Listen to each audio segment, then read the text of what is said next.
देखिए, जहाँ तक शासन का क्षति की बात है, ये लगभग मेरे को ऐसा लगता है कि केवल अंबिकापुर पंजीयक कार्यालय का लगभग 1 से 1.5 करोड़ के अनुमानित लागत मेरे को ऐसा लग रहा है कि इसके अनुसार इनका क्षति हुआ होगा।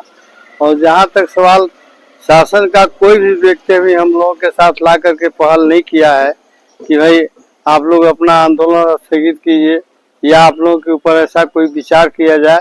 अभी तक सरकार का न तो कोई प्रतिनिधि आया है और न तो कोई शासन के विधायक या सांसद ही कोई आकर के हम लोग को आश्वासन दिया है।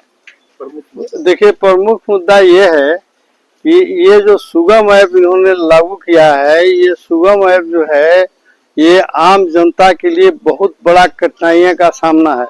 जैसे जिस जमीन का आप रजिस्ट्री कराने जाएंगे अपन, उस जमीन का 3 बार नक्शा खींचना पड़ेगा। तो अब बताइए कि यहाँ मुख्तार लोग रजिस्ट्री करेंगे कि वहां जाएंगे। अब इसके साथ साथ क्या है कि अब जो है पूरी रजिस्ट्रियाँ आपका मोबाइल से होगा, नो पेपर, कैशलेस, ये सब जो है सो इसका लगा। और क्या क्या परेशानी खामी आ रहा है ऐप में? सबसे बड़ी परेशानी आम गरीबों के लिए है।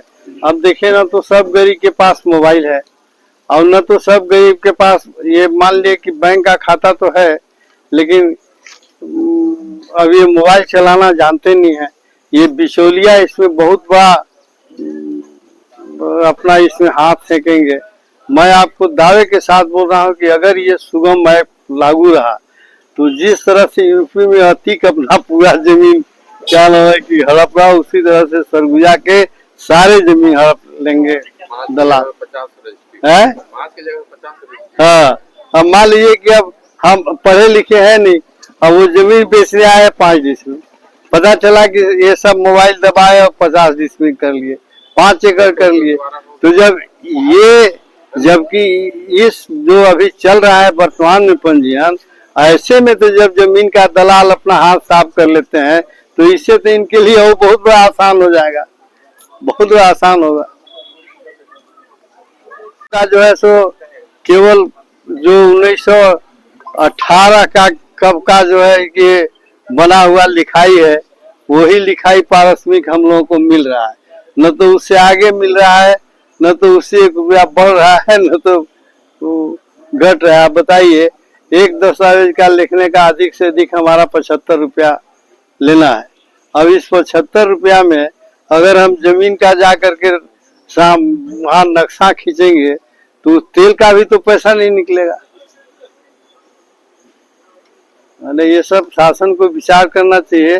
और देखिए, समय समय पर शासन अभी तक जो भी पंजीयन के कार्यालय में नियम कानून लागे, हमारे सारे दस्तावेज लेकर बड़ी ईमानदारी और नियम के साथ प्रस्तुत किए। और जहाँ तक अंबिकापुर पंजीयन कार्यालय की सवाल है, अंबिकापुर के हमारे सारे दस्तावेज लेकर कहीं भी न तो इनके खिलाफ आज तक कोई इस तरह की कार्रवाई है और न तो कोई दलाल ही हम लोग के यहाँ भटक पाया है।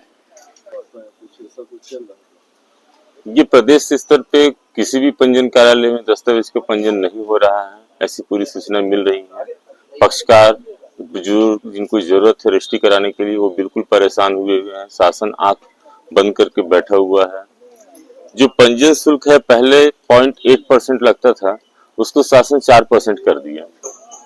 ये भी कहा गया कि बाजार मूल्य में 30% जो है घटा दी गई है।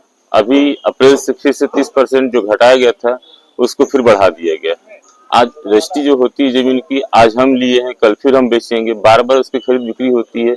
वैसे भी राजस्व शासन को मिलती रहती है। तो इतना अधिक शुल्क बढ़ गया है छत्तीसगढ़ में, जो अन्य प्रांत को यदि देखा जाए तो हमारे छत्तीसगढ़ में बहुत ज्यादा शुल्क जो है वसूल किया जा रहा है।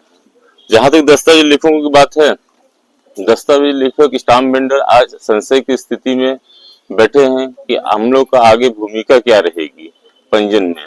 हमें बेरोजगार कर दिया जाएगा या हमारे बारे में कोई हमारे हित के बारे में सोचेंगे। प्रदेश स्तर पे जब तक ये मांग नहीं मानी जाएगी तब तक हम लोग अनिश्चितकालीन हड़ताल पे बैठे रहेंगे। स्टाम्प वेंडर, दस्तावेज लेखक, बहुत फर्क पड़ा है।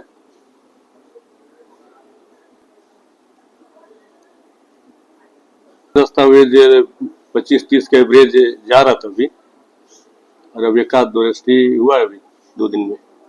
हड़ताल थी कि अभी तक तो कोई दस्तावेज आए नहीं। लगभग 7 को कितना क्षति का होगा सर? 30 लाख का हुआ होगा।